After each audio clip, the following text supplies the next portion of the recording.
Hello, everyone, and welcome to another episode of your weekly update. This week is Friday, January 13th. We are rocking through cardiology. We are nearing the end of cardiology.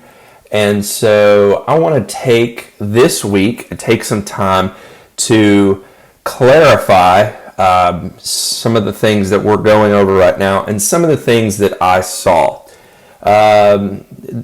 Today's lecture will be inspired by your discussion questions that I saw last week. I spent a lot of time reading and going in depth with each and every single one of y'all's treatments, whether or not that you diagnose your patients as stable versus unstable. And I'm going to be honest, I saw a lot of discrepancies and a lot of issues, and so we're going to hash those out hopefully and review those today. My goal is not to create more confusion but to clarify and help you guys understand this. The thing about this is there are some things in this program and in school that you can learn down the line. Like maybe you don't understand it in school, so maybe you graduate, you pass your test, you learn it down the line. This is essential that you learn now, preferably before Live Week 2. The thing about ACLS is going to require that you determine whether or not these patients are unstable so that you treat them properly. And so it's crucial that you learn this to get past that. Even so, even beyond that, your skills that you'll have to do to graduate from this program require you to be able to distinguish between a stable and unstable patient. And treat appropriately. So I'm hoping to kind of eliminate the confusion and hopefully clarify it for some of you that may be struggling with it. But as we always start out these weekly updates, let's go over some quick announcements. Excuse me. Remember, your ACLS is due. That's going to be due next week. It's going to be due before the live week number 2. It is posted in the announcements, the registration link, and then the link for the pretest is posted in next week's homework. You will have to create an account, register, take the pretest or the pre-course assessment as they call it, and then upload that to the Canvas so that we can show that you have that done. That needs to be done by Sunday at the absolute latest. Do not let that be late. We just got an email from one of our lab coordinators that they're now saying that if you guys are late on turning in these pre-course assessments for your certification classes, you can actually be asked to leave live week and you won't get credit and you won't get to do live week. So make sure you turn those in as early as you can, get it done. It won't take you very long to do that pre-course assessment. Speaking of live week 2 is the week after next. We are just a little over a week out. We'll be a week out next Monday. It's going to be a fun time. We're going to do ACLS, PHTLS. I'll be there with you guys on Monday as well as on Thursday, helping you guys through skills as well as answering any questions that you might have regarding your in-class coursework. I'll be there. I'll have my grade book with me. I'll have everything with me. So that is the time to ask questions live and in person. Another announcement here. So remember your instructor replies. Remember, guys, instructor replies are mandatory. This is instructor replies on your grades for your homework, as well as your discussion, as well as your quizzes. It is mandatory that you acknowledge our feedback and reply back to us, because if you don't, that takes away from your from your effective eval scores. So make sure that you are acknowledging and replying to those feedback. I know I sent you guys a lot of messages this week on your discussion questions, and I have barely received any replies back. So make sure you are not someone who is not replying to myself and Aaron as instructors, because that will suffer on your eval score if you are. And then last but not least, next week, this is still in the works, so next week for our weekly update, we're going to do something a little bit fun. It's the week before live week, and it's the last week of cardiology. So for my game show fans out there, we're going to try and do a little bit of cardiology Jeopardy. Now, this is still in the works, so I can't give out a lot of details, but it's going to be a lot of fun. It's going to be a good way to review a lot of your cardiology, and it's going to be an awesome way to spend our weekly updates. Instead of just a normal lecture or something like that, we're going to do something pretty fun. No quiz questions for review this week. Everybody did really well on their quiz last week, so I think my lowest score was like an 85. So no quiz questions for us to go back and review. So with that being said, we're going to go ahead and segue right into our lecture. All right. So today's topic for discussion is going to be stable versus unstable in cardiology.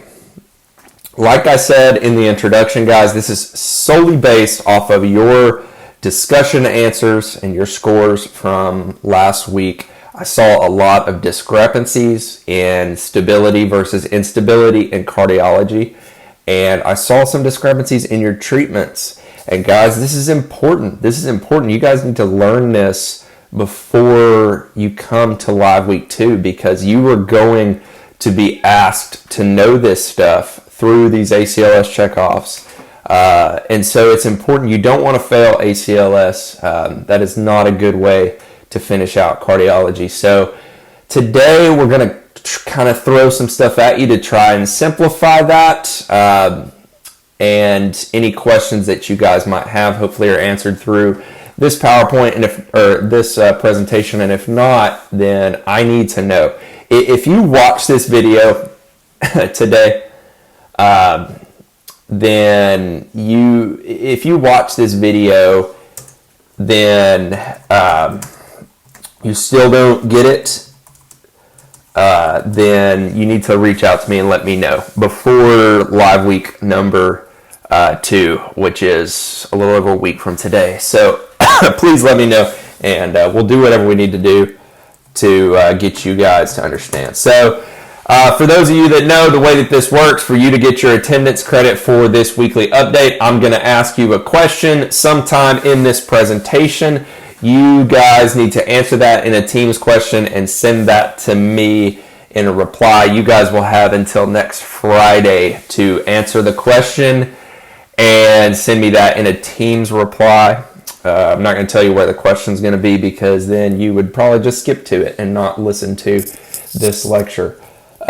And this lecture is important. So, okay, so here we go.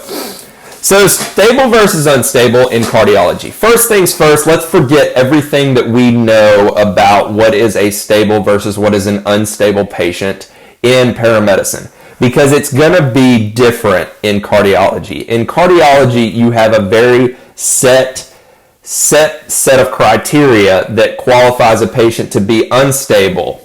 In paramedicine, as a broad whole, you have a much larger threshold of things that you can call unstable versus stable. Maybe their heart rate's a little high, maybe their blood pressure's a little low, maybe they're having unstable angina. We're going to simplify this. So everything that you know about stability versus instability needs to be put on the back burner right now. And we need to open our minds and only think about what is the definition of stable versus unstable in cardiology. So, like I said, it's not going to mean the same thing in regular paramedicine versus cardiology or talking about ACLS. We have a very clear, concise set of guidelines when treating and diagnosing these tachy and bradyarrhythmias. So why does it matter? Why does it matter what we call stable versus unstable? It's simple. It's going to decide your treatment plan and which way that you should go with these patients. Do you have a stable patient and you should go pharmaceuticals, medications? Do you have an unstable patient where you should skip to electricity? And that's what it's going to kind of boil down to. Are you going to be riding the lightning, charging these up, sending these patients on their way via electricity? Or are you going to be doing something a little bit more non-aggressive and going with a medication? And that is going to depend specifically on stable versus unstable. So let's diagnose it. Let's figure out if these patients are stable versus unstable. I'm going to simplify this as much as I can for you guys, and I'm going to put this in chapters on the YouTube. And so if you need to watch this over and over again, please do, to understand this. But here we go. Basically, the way to do this is to rule out instability. You can't really say they're stable without first ruling out their instability. So you want to establish if they're unstable first. And if they're unstable, then they're unstable and go with that. But if they're not unstable, then they're considered stable. I hope that makes sense. You rule out instability to establish that they are stable. You ask yourself if they have a set list of things, a set list of criteria to make them unstable. And if they don't, then they are considered unstable. So here are your signs and symptoms for your unstable cardiac patients when talking about ACLS. The generalized understanding of this is that this is where our unstable patients are where cardiac output is reduced to the point in where signs and symptoms occur. I'm going to say that one more time. Cardiac output is reduced to the point in where signs and symptoms occur. So this might present in these signs and symptoms. Chest pains, hemodynamic instability, so low blood pressure, shortness of breath, altered mental status, or syncope unresponsive. I'm going to go over those signs and symptoms one more time. These are signs and symptoms that are showing that cardiac output is reduced. We have chest pains.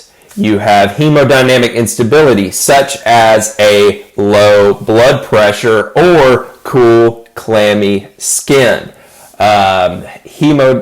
Shortness of breath, altered mental status, and syncope or unresponsiveness. These are all signs and symptoms that cardiac output is reduced, and these are the criteria that you are going to base your stability versus instability on.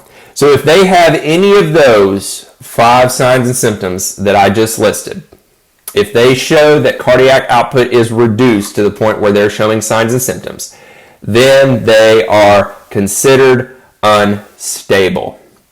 If they don't have any of those signs and symptoms, then they are considered stable. So if they have any of those signs and symptoms, they are unstable. If not, they are considered stable. So let's debunk a few myths here. If you have a tachycardic patient who has a heart rate of 160, that does not classify them as unstable. If you have a bradycardic patient that has a heart rate of 40, just because they have a low heart rate, that does not classify them as unstable. Remember, we are looking for a sign or symptom that cardiac output is reduced. And that is where we are going to make that decision on whether or not this patient is stable or unstable. So simple as that. Easy as that. That is how you're going to determine whether or not these patients are stable versus unstable. Now, remember, if they are stable, you want to give them medications. If they are unstable, you want to give them electricity. I know that there's some, hooting and hollering about, oh, well, we can try a trial of this medication before we shock and before we give electricity. No. Simplify it. Stable meds, unstable electricity. That's all you need to know. Simplify it and you're good to go. Don't muddy the waters. So we're going to talk about the tachycardic and bradycardic algorithms. I'm going to go over those very quickly just to clarify those for some people that might be lacking in those areas. But first, I have a question for you guys. So, for you to receive credit for this lecture, I need you to send me a Teams message and tell me what monitor your company uses. What cardiac monitor does your company use? send me a Teams message with the answer to that question, and you will get credit for this week's weekly update attendance. What cardiac monitor does your company use? And do you like it, or do you hate it? Is it the worst cardiac monitor ever and you wish you had something different? Okay. So, tachycardia. Let's go over the tachycardia algorithm very quickly. So I'm going to just read through this algorithm, just kind of hit the high points, and then I'm going to go over some thoughts about this particular algorithm. And these will be in your ACLS book for you to study. You can also look them up on the Googler if you don't feel like reading your ACLS book. But we are going to first assess for the clinical condition. Heart rate is going to be typically over 150 beats a minute to be considered for treatment in ACLS guidelines. Obviously, we're going to do the oxygen, we're going to do the cardiac monitor, we're going to do IV access, we're going to do a 12 lead. And then we're going to go down and we're going to look at persistent tachyarrhythmias causing hypotension, acutely altered mental status, signs of shock, ischemic chest discomfort, or acute heart failure. What is it asking for when it's asking those things? It's asking for instability or not. It's asking in the algorithm if this patient is stable versus unstable. If the answer is yes and you have any of those signs and symptoms, then you are going to move to synchronized cardioversion. Synchronized cardioversion. It also says in this, if regular or narrow complex, consider adenosine. You can consider it, but I would consider you not do that and just use electricity. It is the way to go. If you are not unstable, or if you don't have any hypotension, acutely altered mental status, signs of shock, ischemic chest discomfort, or acute heart failure, and you are in a wide complex, if you are in a narrow complex tachycardia, you are going to first use vagal maneuvers. We'll talk about those here in a second. Then you're going to move to adenosine, if regular, and then a beta blocker or calcium channel blocker, if irregular, such as AFib. So your adenosine dose is 6 milligrams rapid IV push, followed by a rapid normal saline flush. Your second dose will be 12. If you have a wide complex, so if your QRS is greater than 12 seconds, then you should consider adenosine only if regular and monomorphic and has aberrant conduction, and we'll talk about that in just a second.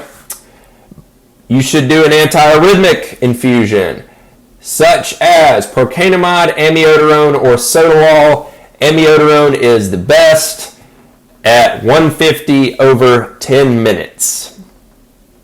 If either electricity or medications are refractory, consider underlying causes. Consider increasing energy levels for next cardioversion or an addition of another antiarrhythmic drug.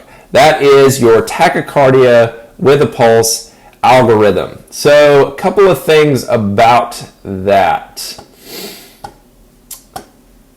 Remember, now is the time to learn the differences between narrow and wide complex.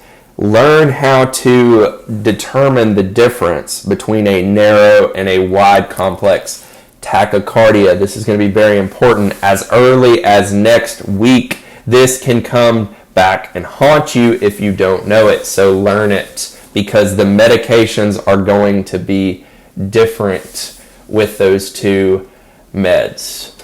So when talking about adenosine versus amiodarone, that is going to be based on what rhythm you have. Wide complex, amiodarone. Narrow complex, adenosine. Wide complex, amiodarone. Narrow complex, adenosine. Only use adenosine in wide complex with confirmed aberrant conduction. That is conduction through the AV node with a delay or block that causes a wide QRS. I'm not going to use it. I'm going to use amiodarone. It works better in wide complex. I suggest you do the same. Always make sure that you synchronize before you cardiovert. We do that so that we don't hit the absolute refractory period and send our patients into cardiac arrest. And then last but not least, and very important, don't forget the basics. Don't forget your vagal maneuvers. I saw a lot of you guys just completely not even mention the use of vagal maneuvers in your discussions last week. And I'm going to tell you, it's important because this is going to save you from having to cardiovert or from having to use adenosine. We want to go BLS before we're ALS. We want to go basic before we're advanced. We want to go easy before we get hard. It's not hard for someone to blow on a plunger of a syringe to try and convert that or bear down. So do not forget the vagal maneuvers. Don't sleep on the vagal maneuvers. They work.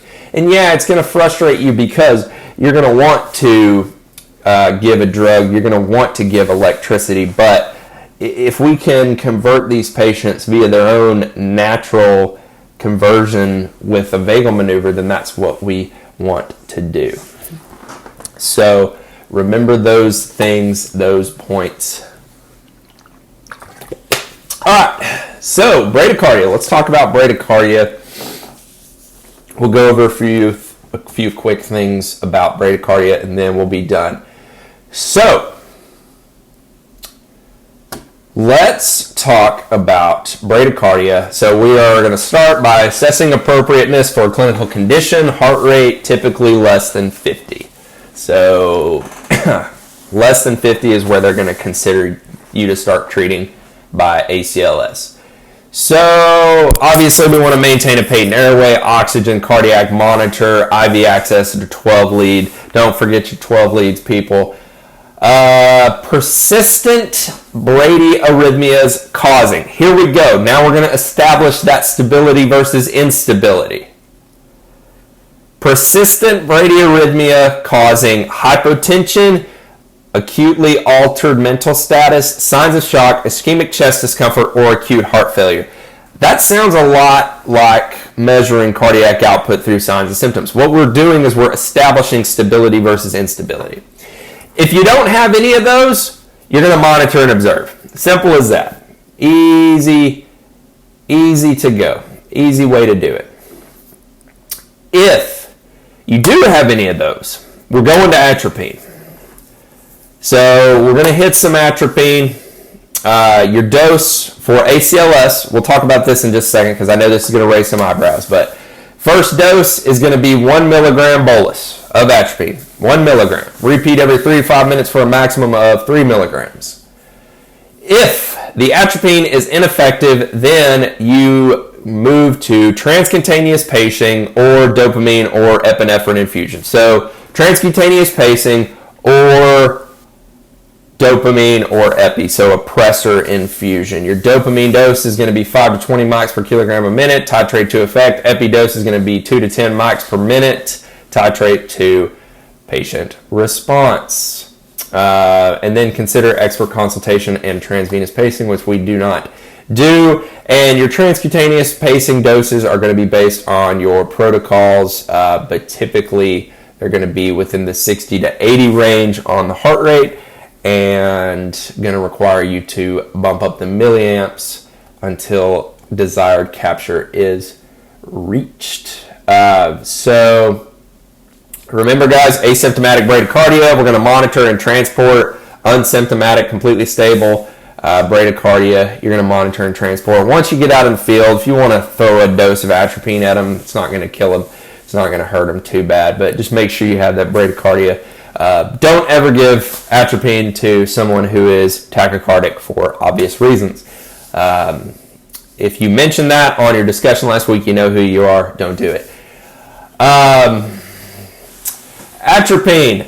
Your book is going to say 0.5 milligrams, but ACLS purposes, we're going to say 1 milligram. That's the new 2020 guidelines, guys. I'm sorry, it's different. you have one book that says one thing, you have ACLS that says another. We're going to go by ACLS protocols for these coming weeks. So make sure you're given 1 milligram of atropine. And then pacing. Don't be scared to pace. Make sure you have your precordial rhythm, your precordial leads on to make that pacer work. And don't be scared to do it. It works. Consider sedation with that as well if the patient is hemodynamically stable. That's basically it. We're going to look at cardiac arrest and megacode algorithms. Those are going to come next week, so I'm not going to get into those right now. All of the things that we talked about today are rhythms with a pulse, and that's where we're going to stop because cardiac arrest and megacodes come next week. So, in conclusion, couple of points here to finish us up. Learn how to distinguish stability versus instability in cardiology. This is crucial to passing ACLS, passing National Registry, but once you get past those things, treating your patients properly. If you waste your time, if you don't establish that correctly and you waste your time giving a medication to a patient that needs electricity, you're going to cause them to go into cardiac arrest. And so then you're going to have a whole nother laundry list of things to work on. So, simple. Don't do that. And then last but not least, don't be afraid to use electricity. I see a lot of you guys come out of school, not you guys in specific, but a lot of students come out of school and they're scared to use electricity. They're scared to cardiovert. They're scared to pace.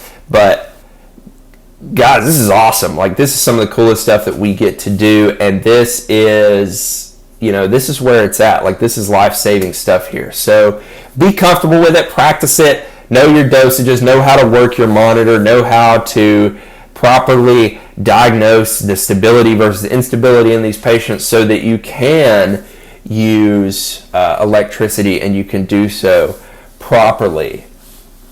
Remember, answer the question if you want credit for this lecture. I'm not going to tell you what the question is here because I don't want y'all to skip around. If you want to know the question, you got to go watch the lecture. But remember to answer that. Send that to me in a Teams message. You have until Friday the 20th to get me that in a Teams message. And with that being said, we are done for the day. So thank you to everyone for coming to this weekly update, for watching it. I hope you enjoyed it. I hope that you learned something from this. And as always, if you have any questions about any material that was posted in this that I talked about, please don't hesitate to reach out. Everybody have a great Friday. Everybody have a great weekend. We'll see you guys next week.